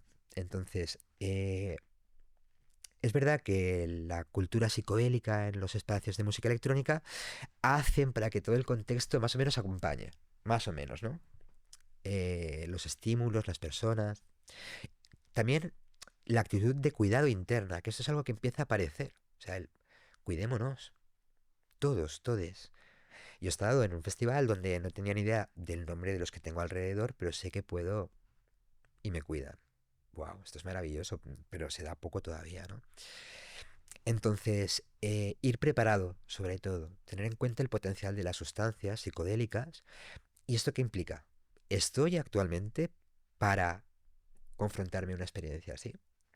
Está claro que las sustancias psicodélicas en dosis bajas, muy bajas, pueden ser disfrutables, como los coloritos, ¿no? Y los fuegos artificiales que decía Hoffman, pero eso no es el sentido real y profundo, ¿no? Se puede disfrutar de esto, ¿no? Pero cuidado, porque es la puerta a algo más profundo, ¿no? Entonces, ¿qué pasa? Que estás tomando MDMA y a la tercera chupadita ya no sabes ni lo que estás tomando. Y lo que ha sido un viaje divertido compartido se convierte en una experiencia insostenible, muy peligrosa, a nivel orgánico también. Entonces, esto es una irresponsabilidad, ¿no? Tenemos que tener en cuenta que tomamos una sustancia, va haciendo su efecto y cada vez somos quizá menos conscientes de regularnos de ahí en adelante, por ejemplo, ¿no? Claro, ahí están los servicios de reducción de riesgos o consumo responsable. ¿Tienes alguna anécdota que puedas compartir con nosotros de algo que te haya pasado en un festival? Muchos brotes psicóticos, la verdad, muchos brotes psicóticos, muy duros, muy duros. Y experiencias muy transformadoras también, como las mías, por ejemplo, ¿no? De verdad, muy transformadoras. Claro, es que el potencial psicodélico es el mismo. Si lo haces bien y alguien te acompaña, además, se puede volver algo muy bonito, ¿no? Experiencias bizarrillas las que quieras, tío. Lo de despelotarse y los fluidos corporales es algo muy clásico. Sí. Y hay que tener mucho cuidado con los límites, el cuerpo y la sexualidad. También, muchos, muchísimos. Algo muy delicado que en terapia lo tenemos muy presente y que en los espacios de cuidado y los festivales hay que tener muy, muy, muy presente. Mucho, muchísimo. Los límites. el consentimiento y estas cosas tan necesarias, ¿no? Ujú. Buah, experiencias que te pueda contar. Es que, tío, tantas. Buah, wow.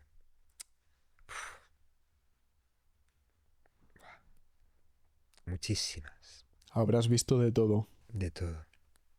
De todo. Sí.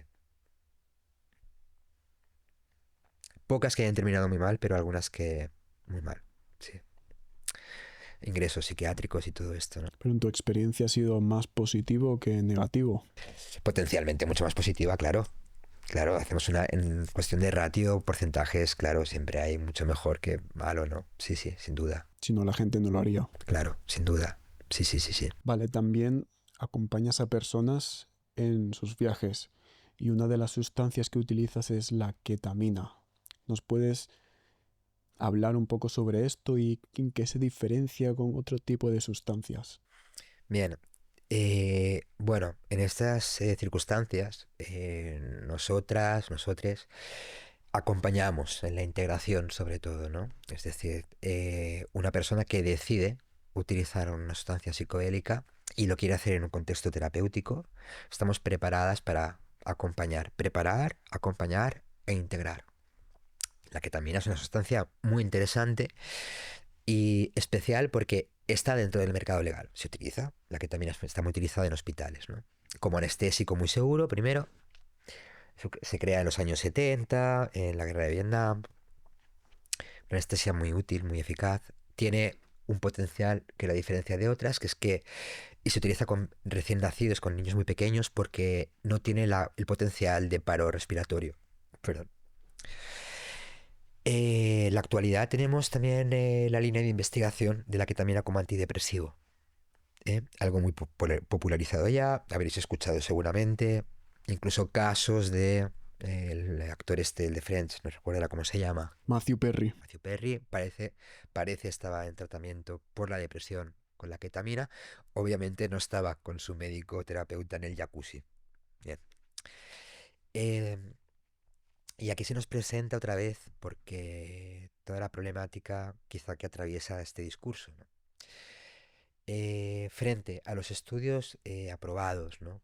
Con los psicodélicos, que están siendo muchos, cada vez más, eh, es muy difícil rescatar y investigar desde la experiencia subjetiva, es decir, la experiencia interna propiamente psicodélica. ¿Qué ha pasado hasta ahora?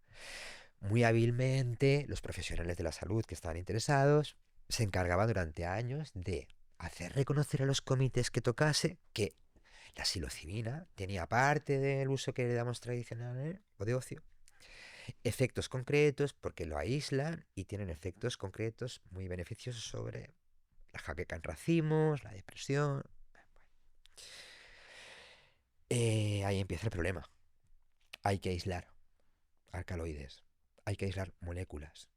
Yo no puedo, ningún hospital del mundo, ningún profesional de la salud puede dar una planta, un hongo, porque está lleno de alcaloides, muchos, muy diversos. Nos hemos especializado en Occidente en la síntesis, que es aislar y hacer más potente sustancias que están de forma natural en plantas. Bien. Em, con la ketamina es absurdo con el tema de la depresión. Hace un tiempo que he dejado de investigar los formatos de administración. En España se han creado ya varias clínicas oficiales de trabajo con ketamina, ya más interesantes en su metodología. Pero la depresión con la ketamina. Además de que tienes que, para acceder a este tratamiento carísimo, tienes que haber pasado hasta 2 veces sin éxito, según ellos, por un tratamiento convencional por la depresión. ¿Esto qué significa? Que te han atiborrado de todas las pastillas que te puedas imaginar, porque aparte, esta no te vale, te pongo otra. Que esta no te vale, te subo la dosis. Habiendo demostrado que en 2 ocasiones, o sea, en 2 ciclos enteros, no ha habido efecto, tu depresión es resistente al tratamiento, entonces puedes acceder a cómo se administra de una forma intravenosa, creo parecida a la quimio, si mal no recuerdo, bueno, por goteo, de forma que se evite al máximo la experiencia disociativa psicodélica de la ketamina. Es verdad, se ha demostrado que tiene un potencial muy alto, inmediato casi, frente a la depresión, pero ¿tiene sentido esto si sacas todo lo otro? ¿Aplicable a la ayahuasca, a la psilocibina? Déjame decirte, mi experiencia es exactamente esa experiencia psicodélica, las visiones, esa sensación de conexión, lo que ha tenido beneficios en mí. Me estás diciendo que eso, que para muchos es la solución, lo están interpretando como un problema o algo a evitar. Un efecto adverso. Están haciendo las cosas al revés. Correcto. Llevamos mucho tiempo haciéndolo. Sí, mucho tiempo. Por miedo, no se sabe para qué, por qué, pero... Imagínate un prospecto, ¿no? Cuidado, puede producir profundas alucinaciones de transformación metafísica. Como si quisieran atrasar la sanación de las personas. Aquí es un poco un terreno complicado. Desde luego, parece casi obvio que las farmacéuticas y sus patentes están muy interesadas en seguir sacando productos de productos de productos de productos, ¿no? Que generan millones de millones, que no generan, lo estamos viendo constantemente, no curan nada. No curan nada.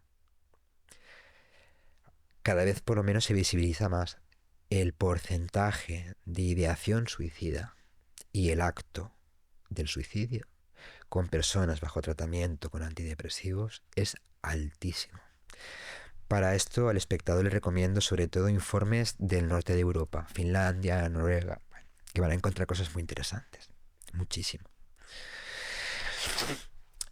Es que yo no voy a dar cifras, es una chorrada esto, ¿no? Pero ¿a qué farmacéutica le interesa que después de 2 o 3 sesiones bien conducidas con el terapeuta adecuado dejes de sufrir? En vez de volver crónico, algo que por cierto está en teoría legislado, en Europa, y se lo pasan por el forro, que los tratamientos no pueden durar más de 4 o 6 semanas. Aquí se cronifican. Y cronifican al sujeto que sufre. Está usted enfermo. Madre mía, esto es un negocio. Tenemos el ejemplo perverso de Estados Unidos con los opiáceos, que ha sido terrible, muchísimo peor, pero es exactamente lo mismo, exactamente lo mismo. El dolor, el gran negocio del dolor, el gran negocio de la tristeza, por ejemplo. Hay que decir, estoy muy contento, ¿eh? Cada vez se están viendo más profesionales de la salud, sobre todo de psiquiatría y psicología, que en público hablan de esta gran confusión. No tanto con los psicodélicos, sino con la forma errónea de entender los estados depresivos, la locura, etcétera, etcétera. Bueno, parece que poco a poco estamos avanzando. Australia ya en el año 2023 legalizó en entorno de terapia supervisada el consumo, bueno, la terapia con psilocibina y con MDMA. Entonces, aunque aún es lento y hay países que se resisten, parece que estamos viendo avances. También pasito adelante, pasito atrás, Con el MDMA ha pasado algo, no me he enterado bien, pero ha pasado algo que lo han echado para atrás los estudios. ¿Qué ha pasado? ¿Se puede saber? Tienen que investigar, los oyentes, pero a puntito de pasar ya a la última fase, lo han vuelto para atrás. Bueno, tenemos el caso de Italia, la señora Meloni, que ha ilegalizado la ayahuasca y cualquier planta que contenga DMT, y la ha metido en la lista 1. ¿Se sabe la razón? Su santo coño. No sé si quieres borrarlo, pero... Joder. Sí. ¿Qué motivación perversa puede haber? Bueno. Entonces hablábamos de... Luego, hay escollos, hay... ¿Es esta la forma correcta de hacerlo? No lo sé, no lo sabemos, O sea, te pueden dar... Puedes tener una experiencia psicodélica, sanadora, dentro de una habitación aséptica de un hospital, con gente que te observa, que te mide, que yo qué sé qué. La primera línea de investigadores de aquellas épocas, pues empezaron a intentar transformar, crear un setting, ¿no?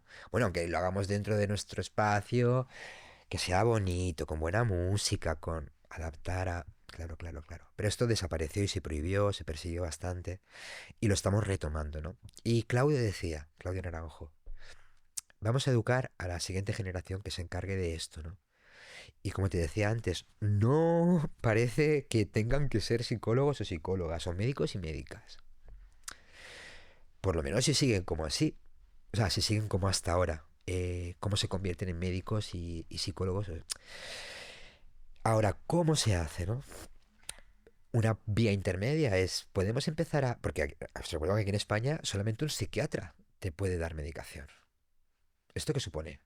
Tú vas al psicólogo y en la primera, vas al psicólogo como fase intermedia para que te den medicación, para que te derive el psiquiatra. Entonces, tendremos que empezar a quizá permitir el acceso y la administración en contextos terapéuticos que estén validados por una institución. Con la psicología transpersonal ha pasado. Hace poco apareció Eurotas, ¿no? El organismo que reconoce las formaciones transpersonales. Algunas, sí.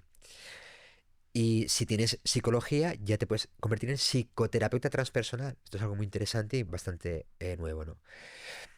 Entonces, poco a poco, ir legislando, ir abriendo la legislación que respire, ¿eh? Para que, pues quizá de forma segura, se pueda acceder a través de una vía particular y reconocida a estas sustancias con uso terapéutico. Desde luego no van a desaparecer del mercado negro. No. También comprobamos que la reducción, la laxitud de la normativa eh, reduce los problemas también. Menos narcotráfico, menos adulteración, estas cosas, ¿no? Para alguien que quiera conocer más de la terapia transpersonal, ¿por dónde recomiendas empezar? He mencionado a grandes maestros al respecto. Y pues Claudio Naranjo, Josep María Fericla, Stanislav Grof, por supuesto, Lowen también, toda la bioenergética. Eh, por favor, que acudan a ICERS Maps como los actuales representantes de esto. Actualmente estoy haciendo una formación con Marga Isalá, por ejemplo. Es un terapeuta, él es psicólogo, creo que sí, dentro de ICERS, ¿no? Y se dedica en particular a la integración, que es una parte importantísima, ¿no? A integrar las experiencias, ¿no? Entonces, por supuesto, o sea, Albert Hoffman, el padre del LSD, ¿no? Que hizo varios libros dedicados a la experiencia interna, ¿no? De Antonio Escotado, por supuesto, ¿no? Juan Carlos Usó también, para entender la cultura y las drogas en nuestro país, ¿no? Sí. Y bueno, y actualmente no los conozco muchos, pero hay muchos académicos que están. Dentro de poco se va a celebrar el encuentro del Haya, el Encuentro Internacional de Ayahuasca, donde podréis encontrar a los mejores de cada casa, de la línea chamánica, terapéutica y clínica, o de investigación. Cabe decir también que hay un lado oscuro en esto del mundo de los psicodélicos. Es verdad que mucha gente se acerca a estas experiencias ya en desesperación, porque tienen un dolor dentro y ya aceptan cualquier cosa para sacarse este dolor. Entonces hay algunas personas que se aprovechan de esta vulnerabilidad para dar abusos. ¿Nos puedes contar algo sobre esto para advertir a las personas de que no te puedes fiar de cualquiera aquí? Respecto a este punto, debo decir que se está haciendo últimamente un trabajo interesante a nivel divulgativo en el mundo de la criminología, ¿no? Que está ahora tan de moda.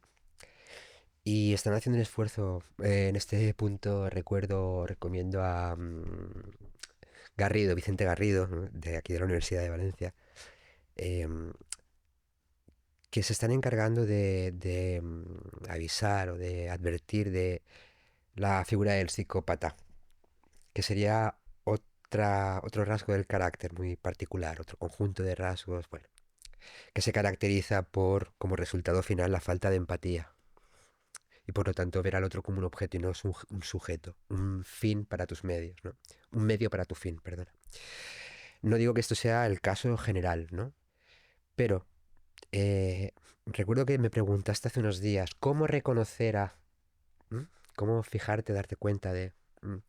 Y has apuntado muy bien, ¿no? Creo que has dicho, gente desesperada que acude finalmente a... ¿m? Primero deberíamos preguntarnos por qué esto es una última de las últimas, de la última opción, para empezar. Luego nos encontramos el caso contrario, o sea, hay gente que está evitando los tratamientos convencionales frente a un cáncer para hacerse una limpieza de cristales que... Entonces, por favor, caballeros, señoras, un poco de cabeza, ¿no? Bueno. Pero claro, con los psicodélicos, que son sustancias que interactúan con la forma de ver la realidad y de relacionarte con ella es algo intenso, ¿no? Entonces, ¿es posible que todo este discurso tan represivo con las drogas, general, por cierto, que todavía siga escuchando? A mí esto me encanta, tío, cuando... Y se escucha demasiado. La droga. Hablar de la droga. ¿Pero cuál? La droga. L- la- s- Como en los 80. La droga mata. Tú es que eres demasiado joven. El anuncio aquel del gusano que le subía por la nariz no lo has conocido. La droga mata.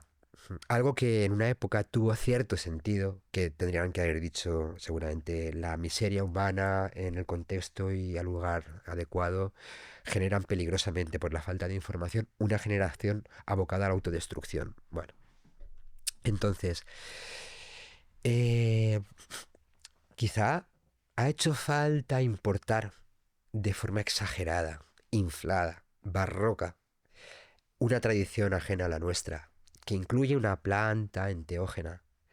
Primero, para que sea accesible al público.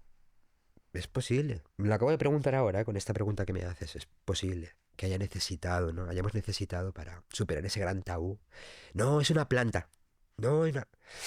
En este sentido, debo decir también, he encontrado mucha gente en el camino que me han repetido, no, yo cuando pruebe tal, lo haré en la selva con un chamán. Algún día, si quieres, profundizamos en esto. Pero, o sea, la insensatez de semejante afirmación es muy peligrosa. Muy peligrosa. De hecho, la gran mayoría de chamanes, sabes que es una terminología que hemos puesto nosotros y que a veces resulta incómoda para las culturas y su diversidad, ¿no? Pero muchos de los que tienen un contacto profundo con Occidente dicen, esto es una enfermedad, o sea, los que saben, esto te lo puede curar solamente un médico blanco. Yo no puedo hacer nada, ¿no? En algunos sitios pasa la inversa, pero rara vez, ¿no? Esto también denota, que hay grandes diferencias entre la forma tradicional de uso de ayahuasca y cómo lo empleamos nosotras, ¿no? Ujú. Eh, Volviendo al punto central. Eh, Desesperación, último recurso, aprovechamiento, abuso de poder, vale. Es difícil, o creo que es primordial, hablar de esta carencia sin hablar también de la muerte de Dios otra vez. De ese gran agujero que nos ha quedado a todos. Creo que como tendemos a ello naturalmente, nos sigue afectando este vacío, ¿no? Tenemos que rellenar con sentido trascendente. Bien. Esto añade un factor de riesgo, que es que si con la planta me importo también una tradición que ignoramos por completo desde Occidente, que nos resulta especialmente cómoda porque el chamanismo es seguramente una de las formas primordiales de espiritualidad. Grandes antropólogos así lo han descrito, ¿no? Es la forma primigenia, ¿no? Casi neandertal o chamanismo. Que no es una religión organizada, es es una práctica que tiene más que ver con la dieta, pero claro, ¿qué significa la dieta para alguien que vive en medio de la puta Amazonas? Nada que ver, nada que ver. Hay tribus que con la ayahuasca, bueno, a ti y a mí nos dejan sueltos en la selva y a menos de 20 centímetros no distingues nada. Nada, nada. Sin embargo, alguien que pertenece a un espacio así, a 45 metros, ve un mono que dices tú, qué carajo. Esto es adaptativo y tiene mucho que ver con la dieta, lo que se consume, cómo se consume. Bueno, para no desviarnos demasiado. Si encima importamos un conjunto de símbolos, es que ni eso. Las plumas, las maracas, los sonajeros, eh, que implican una tradición milenaria, ¿no? Eh, pero para el occidental hastiado que busca algo nuevo, excitante, pero que no se parezca en nada a todo lo que ha vivido y no sé qué, bueno, pues ha venido muy bien. Fíjate, ¿no? Es el chamanismo, que no requiere ni credo, ni ninguna fe particular, ni la repetición de ningún ritual también, la preparación. y esto es muy importante, algún día creo me gustaría profundizar, no podemos entender ninguna sustancia enteógena en su sentido ritual sin el conjunto de símbolos que la rodean. Es decir, sin la cultura en la que se da y se ha dado. Hablamos de una planta además que solo crece allí. O sea, tengamos las cosas claras, ¿no? Y esto hace referencia a este tema de el espíritu de la planta. El espíritu de la planta es una coparticipación con el grupo cultural que la emplea, claro. Entonces, las sustancias no son ni buenas ni malas. Un clásico, ¿no? Eh, Te puedes matar bebiendo agua. No existe el veneno. Existen solamente las dosis, ¿no? Bueno, eh, hablamos de vacío espiritual, hablamos de comodidad también, y hablamos de... Aquí hablamos de inflación del ego. eh, ¿Cómo se dice también? Esto espiritual. Este tema se podría extender bastante. De momento, dejar claro que Que hay situaciones de riesgo donde efectivamente estos elementos varios por parte del que sufre ha hecho que haya un mercado de gente bastante lista, listillos, que han utilizado los elementos superficiales de una tradición que por cierto incluso nosotros nos encargamos de perseguir y aniquilar hace unos cuantos siglos. Igual hasta el sentido de culpa tiene algo que ver con todo esto, con haber abrazado tan a la ligera, bueno, da igual. Eh, Tradiciones que, antes lo comentábamos, en muchos de sus lugares de origen estaban casi extintas. Y ahora de repente todo el mundo ofrece... Bueno, bien, tenemos al occidental deseoso de suplir o paliar un sufrimiento de carácter espiritual. Bueno, sin embargo, vamos, o sea, el ritmo frenético, a esto no se renuncia. No, no, no, no. No, vente a mi retiro de fin de semana y descúbrete. O mírate, ilumínate, ilumínate. Venden esto, ¿eh? La gran mayoría de personas. ¿A quién se le, a quién se le ocurre? ¿Tú en un fin de semana has hecho algo más trascendental que salir con tu novia, una buena noche de sexo y como mucho que juegue tu partido el domingo? Exagero, pero fin de semana, por favor. Bueno. Eh, los estados expandidos de conciencia sitúan a quien los experimenta en un estado de vulnerabilidad, de altísima vulnerabilidad, de altísima vulnerabilidad. Pueden el público acudir MK Ultra a las auténticas barbaridades que han intentado hacer y que hicieron y que conocemos ni una cuarta parte, ¿no? Auténticas salvajadas utilizando sustancias psicoactivas, incluyendo el DMT, para auténticas barbaridades, ¿no? Para llevar a tabla rasa a nivel cognitivo, emocional, o sea, llevar al estado de un bebé a un adulto, mezclando sustancias psicoactivas. sí se han hecho auténticas barbaridades y tampoco hay que callárselo, hay que... Hay que decir que con todo esto, ni siquiera los más perversos de los perversos consiguieron utilizarlos como arma. Al final tuvieron que dejarlo estar, tal cual. Hablo de Estados Unidos, no pudieron. El famoso vídeo este de los soldados que prueban el LSD, ¿lo has visto alguna vez? Está en YouTube. Buscar soldados bajo efecto del LSD. No hace falta ni comentarlo, vais a flipar. Sí, dejamos a la audiencia que lo busque y lo conozcan. Tenemos que ir cortando. De acuerdo, acelero. Bueno, seamos prudentes, por favor. No hay luz sin oscuridad. No hay crecimiento sin un poquito de sufrimiento, desde luego. No hay acceso a espacios trascendentales, espirituales o arquetípicos sin traspasar lo puramente biográfico. Y cuidado porque se pueden a veces mezclar. Yo puedo tener una experiencia visualmente muy arquetípica y el contenido aún está haciendo referencia a una carencia, vivencia o trauma personal. Y de hecho suele ser así. Suele ser así. Por lo tanto, el abuso del poder también. Cuando... Y esto como terapeuta puedo afirmarlo. Cuando la persona que tienes enfrente está en un estado expandido de conciencia, se deifica al que tienes delante. No hay psiquiatra, y me gusta mucho la antipsiquiatría, que se reconozca de verdad, con humildad, que diga, no podemos hacer nuestro trabajo, la psiquiatría, sin ejercer el abuso de poder. Es lo que hay. Pero tomemos conciencia clara de lo que esto significa. Por supuesto. Por supuesto. Hay una relación de poder. Y para ir cerrando con respecto a esto, debo decir que, o repetir otra vez, ¿no? Eh, no hay sentido, no hay integración si no compartes los símbolos de la cultura en la que se da la experiencia o donde se crece o se ha creado la sustancia. Es muy difícil. Esto no implica, y tengo amigos que así lo han hecho, y con esto voy cerrando, que te vayas a la Amazonía a vivir un auténtico proceso iniciático. Y hablaremos algún día de esto, los procesos iniciáticos. Hay un intercambio energético, debe haberlo. O sea, el chamán siempre ha sufrido una casi muerte. Mutilación, desplazamiento. Y es verdad, ¿eh? Varias, varias. No puedo acompañar a nadie a donde no haya estado yo antes. Bien, si no lo haces como occidental, como mi caso, que me ha costado un montonazo de años viviendo situaciones rarísimas y bizarras. Y dolorosas también.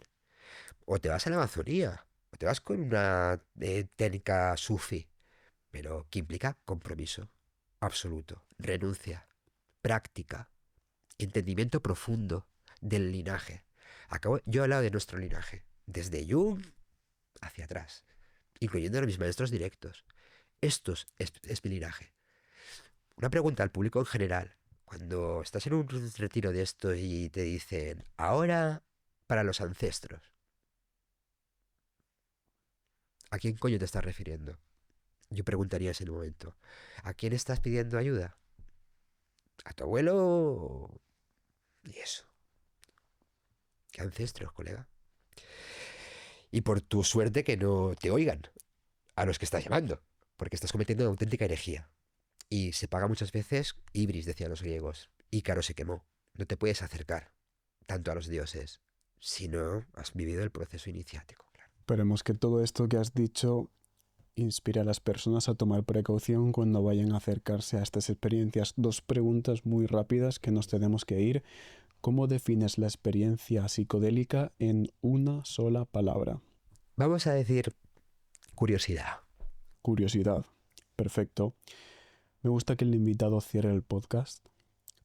Brevemente, ¿cuál es tu mensaje final?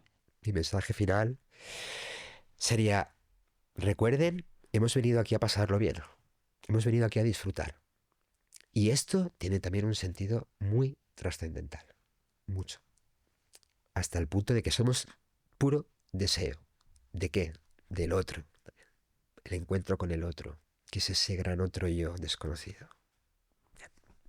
Cerremos así. Salva, gracias por venir al podcast. Ha sido un auténtico placer, Sergio. Espero que se repita.